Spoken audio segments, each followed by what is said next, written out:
Hello, everybody, and welcome to another edition of the Bengal Tiger Podcast. I'm Matthew Brune, and joining me is Shea Dixon. Shea, I'm a little under the weather, as you can probably Okay. tell from the voice, but that's all right because it's a road game this week, so I don't have to leave my apartment. We're good.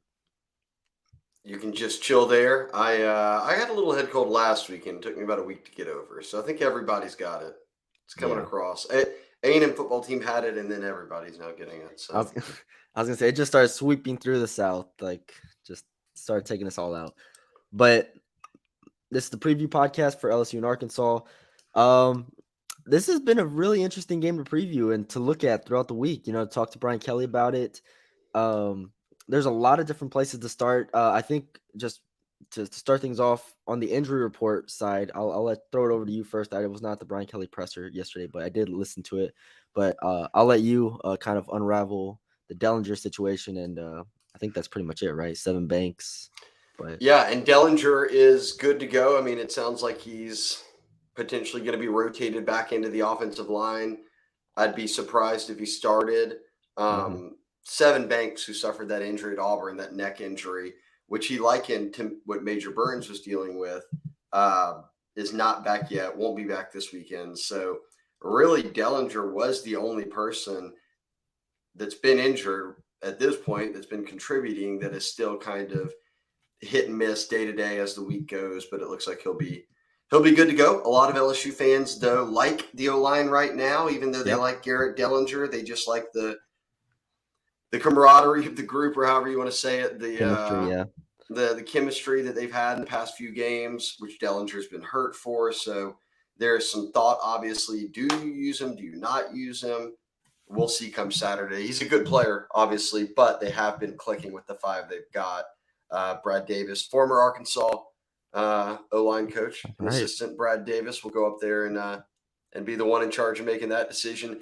And then we said this earlier in the week on the mailbag pod, but people were wondering if Armani Goodwin was injured in the win over Bama because he got like one carry and then didn't play again.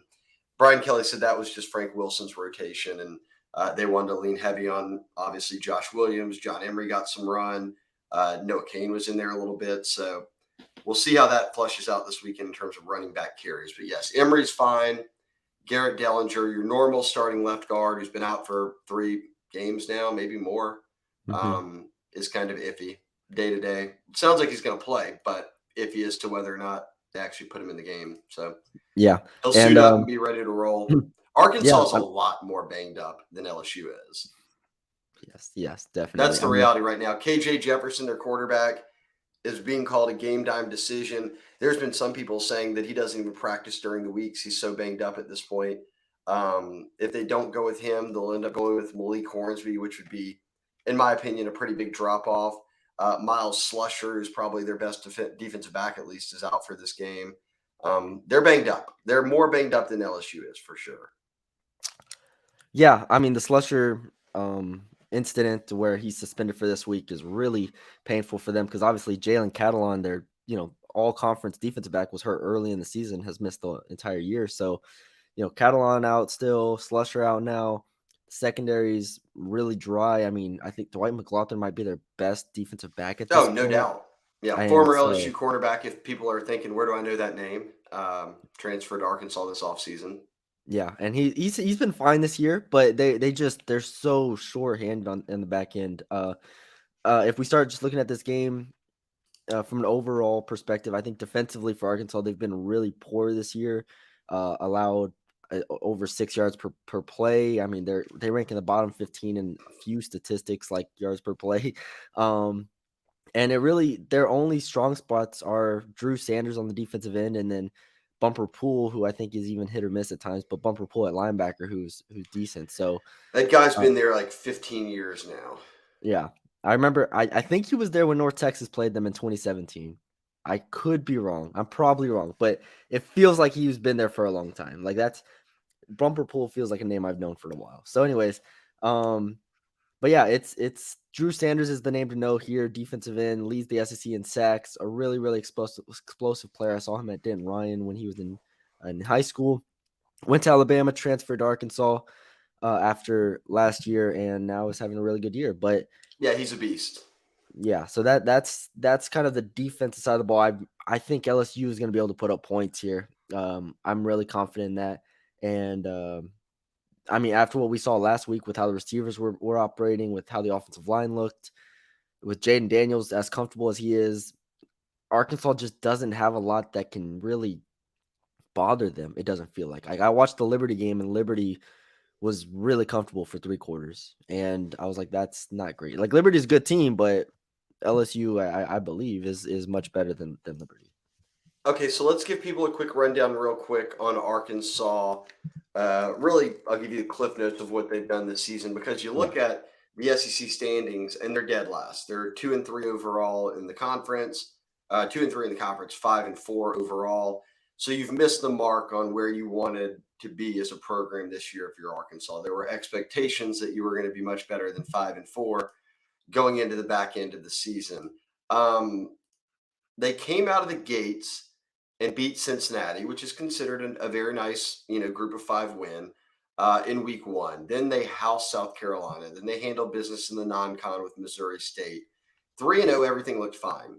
Then they lose that 2-point game to A&M, who's not even a good team, they obviously, should have won. on a neutral site in a game they should have won. So at that point, they're thinking we should have been 4-0.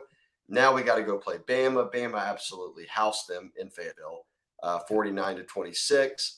Then they went on the road to State, and I think at that point they had lost back-to-back games. No one's really paying attention to them.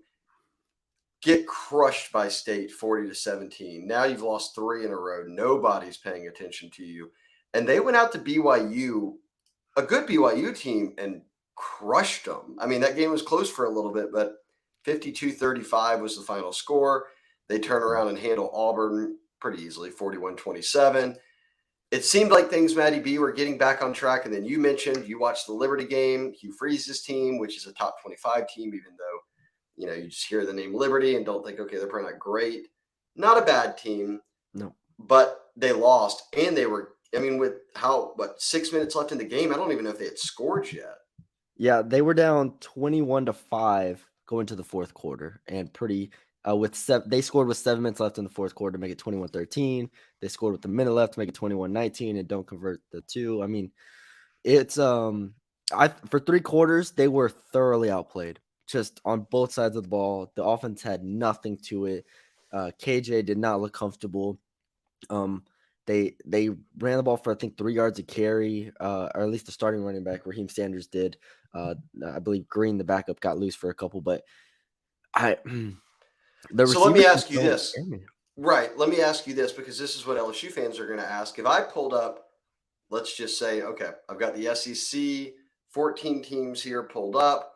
Rushing offense, Arkansas is second in the conference, behind Ole Mhm. Miss. And Ole Miss runs the ball as well as anyone in the Yeah, country right now, 270 yards a game. Arkansas is 230. So you think, okay, they run the ball well. Then you look at their defense. Then you look at their passing offense, and you see that they're ranked 6, which is LSU's 5, right behind them. yep, Again, we've talked if KJ Jefferson plays or not, but KJ Jefferson, 67% of his passes are completed. That's solid. 2,000 yards. That's solid. 17 TDs to 3 interceptions. That's solid. Rushing for 425 yards and 6 touchdowns. That's solid. What happened? What did Liberty do to stop all? I mean, those are good numbers. If you run the yeah. ball as well as anyone behind Ole Miss, and you throw it and kind of run it with your quarterback about middle of the road of the conference, how does Liberty stump you? And it's a like when we watch Arkansas the past 2 years, the offense is good. Like if you just watch it in a general sense, the offense is good. I thought the receivers could Well, not get Bryles is separation. a great play caller, Exactly. obviously. I Yeah. mean, they're going to have a good offense. Exactly. So you start there. I just didn't think the receivers got any separation in the Liberty game. I thought Liberty covered them really well. Matt Landers for Arkansas is a good player, but I I just there were so many times where KJ was having to hold on to the ball, and then I don't know if he was 100%, 90%, 80%, whatever it was. They didn't run him as much, even though I think he ended the game with 16 carries, 4 of those being sacks. Um, it didn't look like he was as eager to run the ball, and Liberty just did a great job covering their receivers. So I come away from that game, if LSU can scheme it up correctly in a similar way that Liberty did, I think this game really to me comes down to if Arkansas can run the ball or not. If Raheem Okay. Sanders and Green can have a good day on the ground, and if KJ Jefferson or Malik Hornsby can run the ball effectively, then I think Arkansas has a chance. Do you think that Matt House, LSU's defensive coordinator, and I do, has done well scheming against teams that he knows want to run the football? Ole Miss was one of those teams. Yeah, Ole Miss was one of those teams. It felt like he kind of forced Jackson Dart to beat him, which he did for a quarter, and then it kind of went sideways there. Auburn, I think obviously these are all games where they adjusted really well after the first quarter. Auburn, I think Florida State was a run team, even though Jordan Travis was there. I think I agree. I think they've done a good job against run teams for the most part this year, and I just really trust Matt House. I've said this Mm-hmm. numerous times how much I trust Matt House right now. And so there's while I think Arkansas can scheme up a couple things, I think overall in the long run, I think Matt House can get it done. Yeah, I look. I loved what Denbrock did a week ago. I loved what Matt House has done. I just think this team's clicking right now. I've heard from people just talking to people. If you ask Brian Kelly, he's never going to be pleased with their practice weeks. He could always want more from them, but there was a sense that everyone was dialed in again. I think what got them through that Bama week was how dialed in everybody was. They're they had put up that LSU Gold episode, which is kind of like the Yeah. path, which is kind of like Hard Knocks, and Yeah. Brian Kelly had mentioned that during Bama week, for the first time all year, they had like multiple days where every single person on the team didn't miss a class, and that they do Mhm. those like daily questionnaires, and it was like the first time they'd had like 3 consecutive days where every player on the team had filled in the questionnaire Yeah. on time. And I guess it was just speaking. Annie had mentioned, I guess they're all hooked up to all their miles per hour stuff, and there was this, whether it was running 19 or 20 or more miles per hour, it was like 15 people or 12 people did it in Tennessee week, and it was like 50 people basically did it Yeah. in Bama week. So you can see they're getting stronger. They're well conditioned as the year goes on, but they're also dialed in. I think that for me, that's the biggest thing. If they go up there and play one play at a time and just trust their preparation, they'll win. Also, that LSU Gold episode was really good. I watched it. So shout out to LSU Gold for putting that out. That was a lot of fun. That was a Good fun episode. episode. Really good episode. I Highly like Matt recommend House's halftime defensive adjustments, which was, that. we're going to win this game with any magical play call that I'm dialing up. Y'all need to go out there and just tackle people. I think Yeah, Harold it Perkins was was listening. yeah, that was a really good episode. Um, but yeah, I mean, the only other thing that I think we can talk about here before we kind of get into predictions or whatever else, the the breakout players and stuff. How scared are you of this being a trap game? I don't think. I think it's only a trap game if you made Bama up to be the end all be all, which I think this team has done before, whether it was winning or losing, more often than not losing. But it was that so much emotion went into that game that when you were done with it, it was very hard to get back up and go another, 10 rounds with Yeah, an Arkansas team that's scrappy, that's physical, and I think that's another thing. That Bama LSU game oftentimes had just beat the teams up to where LSU would show up the next week and just look like they had just gotten in a heavyweight fight and yeah, getting taken advantage of. And I think whether it's between their conditioning, their training, all of that mentally, I don't think they're worn down. In fact, it appears that they continue to get stronger and stronger, and as each week goes on. So I don't think it's a trap game. I think more than anything, I think Arkansas is just a scrappy team that likes to run the football with a play caller in Briles who knows what he's doing. And if you let them hang around, they will. I mean, they score points. It's just that the other team usually scores more. And the issue with Arkansas this year is they've yet to put together a game where they've played well, like in every phase. Like every yeah, week, there's been some sort of very glaring issue that they didn't do well. So if they put it together, then all of a sudden it becomes a very, very tough out. So I don't know about trap game. I just think that going to play Arkansas in Fayetteville at 11 a.m. is just a tough game. yeah, Tougher than Auburn. From like, this is a tougher game than Auburn was. This is going to be a tougher game than Mississippi State at home was. This is up there in terms of how mm, dialed in they need to be. I truly believe that, and I think that's the message they've given the team. But I will say, in terms of trap game, and I put this in my prediction piece, Brian Kelly's won 17 straight in November. Why does that matter? That's 4 straight years at Notre Dame where they never lost a game in November. And we've heard him talk a ton about it. October is for pretenders, November is for contenders. And I think that now you toss in the Bama game, 17 in a row, it's very clear that the head coach knows how to Yeah. put the message down to the rest of the team and the coaches and everyone that it's one game at a time, it's one play at a time. It's not looking ahead to Atlanta. It's not saying, well, hey, if we win this game and Ole Miss loses to Bama, then we're in the SEC championship and all's good. I think they're still blocking all that out. But I did think that, and you saw it in the LSU Gold episode, I kind of like how Brian Kelly does bring that stuff up to then reel them back in of, guys, look at, yeah, it's Alabama week, but guess what? Next week you're going to play Arkansas. So this is not the Alabama ain't the end of the world for you. So whether you win or lose, you need to show back up here on Monday ready to go. They won, and now it's all about dialing in. So I think they're fine. I think they know exactly what is suddenly ahead of them, which is a chance to play for an SEC championship. However you want to describe it, perhaps an outside shot at the playoffs, even with 2 losses. So all of that is to be figured out down the road. I think they are completely dialed in on this game. I don't think they're overlooking it for 1 second. Yeah, I agree. All right, some breakout players here. I think. Okay, so we do an offense and defense. Do I get to Yeah, go first and take the let's do most offense. obvious one? Yeah, let's Okay, do let's go offense defense first. Okay. Give me Greg Brooks, Arkansas, longtime standout. Greg Brooks.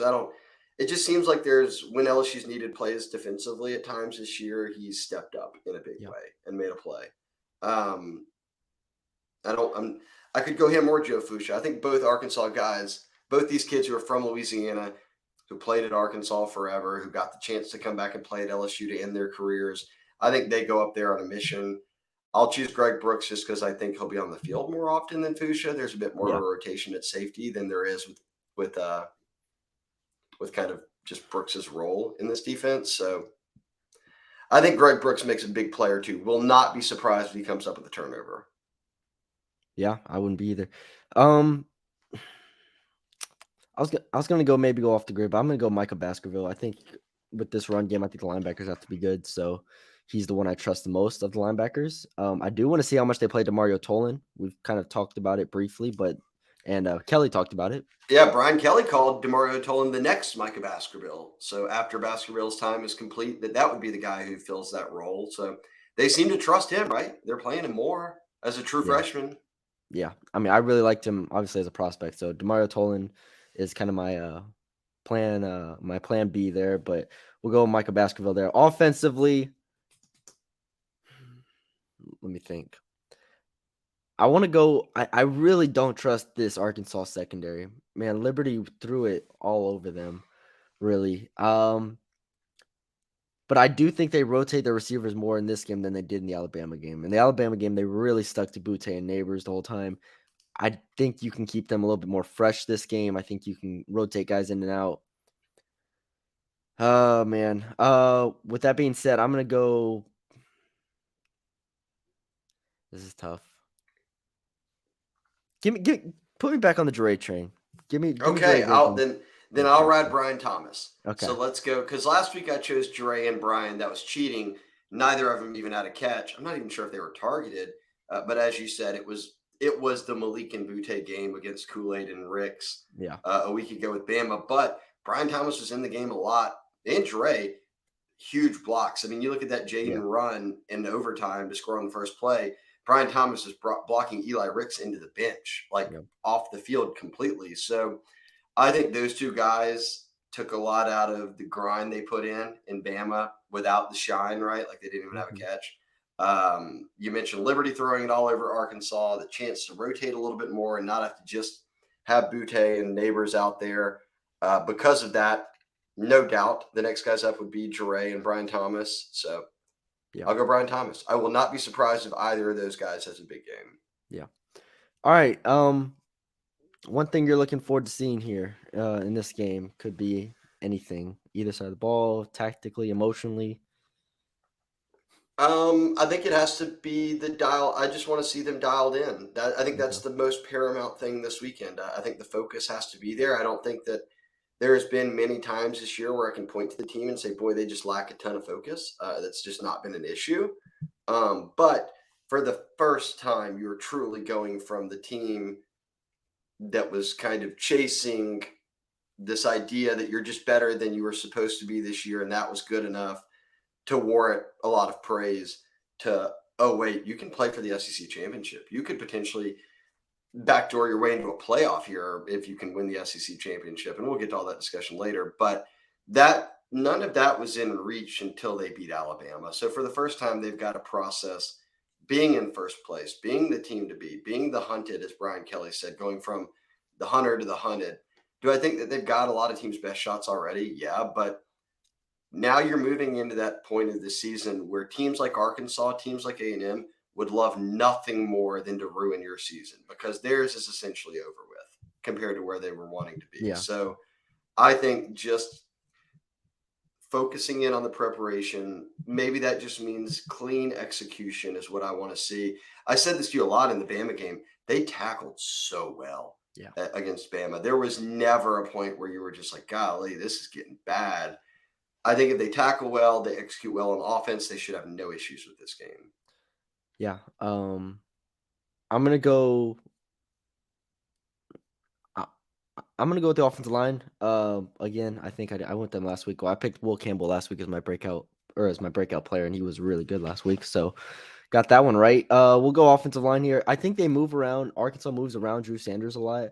The one sack that he had against Liberty, he was actually an inside linebacker, and they blitzed him, and it was kind of interesting to see them move him around. So that's going to be something to watch for is how they continue, how the offensive line stays together and moves with Drew Sanders a bit. Arkansas brings pressure.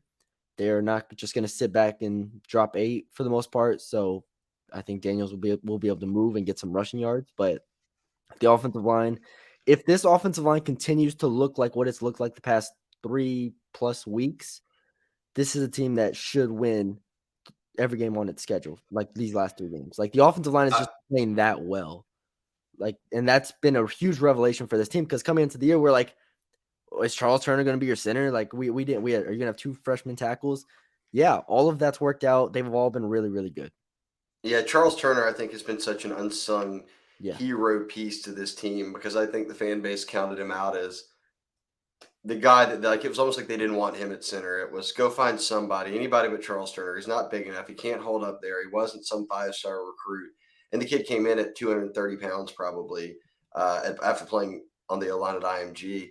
But they bulked him up, and it's very clear that his ability to communicate, call things out, Yes. like Alabama was doing a lot of stunts, I mean, all sorts of things to throw at LSU, and their communication was always there. Yeah. Charles Turner and Jaden Daniels had them figured out of where the pressure was coming from. The line blocked the right people. Josh Williams chipped the right people. So, yeah, I think I think Charles Turner's done such for a position that we didn't even know they were having to teach people the position this offseason. For him to be where he's at now is really impressive. Yeah. And no bad snaps. So And no nothing bad there. scotch. That was a thing at one point. I forget That about was that. yeah, we forget about that. All right. Well, we'll have our final predictions, like our score predictions out, but overall feel for the game. Do you think LSU gets it done? Yeah, I predicted LSU to win. Now, look, the line is sat at 3 all week, three and a Yep. half, I guess it got up to, but no real change there. 60s, about 60s, the over under. So I won't be surprised at all at a 31-27 game, 31-24, something like that. As you mentioned, Arkansas can score points. Yes. For me, I just want to see if KJ Jefferson doesn't play. I think that's Yeah. a massive blow for the Razorbacks. So I think for them, they want him to play even if he's a little banged up. That's something I am watching. But again, I'll go back to what I said. If they trust their preparation, they go out there and execute, they tackle well, they'll win. Yeah. I think again, this is all assuming I've operated this entire week assuming KJ Jefferson's gonna play. Brian Kelly kind of said the same thing in his press conference. He said, you kind of, you're gonna have to show me that he's not on the field. So with that being in mind, I think Arkansas will score some points. I think they'll get in the 20s. I really trust LSU's offense in this game. I think they continue to roll. I think Denbrock and Kelly have them on the right path. I think they put up, You know what? I'll say something. I'm just gonna throw a number out there. I think they put up over 40. So Okay. I think it's I similar to the Florida game in a lot of ways. I think they come out looking sharp offensively. Defensively might take them a minute to settle in. I think it looks a lot like the Florida game, but I think they win by double digits. I did let me see. When I did the And I'll be taking the over. So there you go. oh, there you go. Let's see. The 32.32 takeaways. I know that there is a threshold here of points once LSU's hit. Here we go. 31 points. No, 30. Lately, 30 points. Okay, so after the Bama game, LSU's won 12 straight when they scored 30 or more. So perhaps that's your line there. You hit 30, you might win this game. You should win this game. You've won 12 in a row when you've hit 30. Yeah. Yeah, I think so. I think if this offense gives Matt House and that defense a 30-point cushion, they'll win. Yeah, I agree. I like I said, I got LSU by double digits. For my exact score Ooh, prediction, check out the bold. site. Yeah, no, I don't know. Watching that Arkansas Liberty game, and I've watched Arkansas before, obviously, right? We've seen Arkansas throughout the season, just like every SEC team. We've seen them throughout the season, and they've just never really wowed me. It seems like they were never able to replace Traylon Burks on the outside. Like their offense is good. It's good, but it doesn't feel like something that is dynamic in the way that it was last year. So, and Yeah, then and defensively, they're awful. even that BYU win, which was very good for them. I saw a number of people. I guess that'd be probably their biggest win this year, maybe Yeah. Cincinnati. But I saw a number of people on the Arkansas side say what you just said was probably 5 to 6 times last year they left a game and they're like, "Damn, Arkansas looked good today." And they said, "Look, even with the wins, even BYU, there was never a game you left this year after as an Arkansas fan or a follower of media and said." Man, they put it all together today. They look sharp out there. So Yeah. that would be the first this weekend, and they're reeling off some suspensions and injuries. But hey, 11 a.m. in Fayetteville at 30 degrees. I guess anything could happen. Yep. We will see. We will see. It's why they play the game. Exactly. All right. That's all we got for y'all today. We hope y'all enjoyed the episode. Subscribe to the YouTube channel if you have not already. Leave us a like. We appreciate all the support. If you haven't already, subscribe to the Bengal Tiger for $1 for an entire year. Still have the hat here. $1 for a We have year. lots of hats, so Lots of hats. get your Get a free hat. hat. Yep. Get your free hat on the site. So, yeah, we'll be back after the game. Again, 11 a.m. kickoff. We'll be here after the game to break it all down. So, yeah, thank y'all for joining us, and we'll talk to y'all later.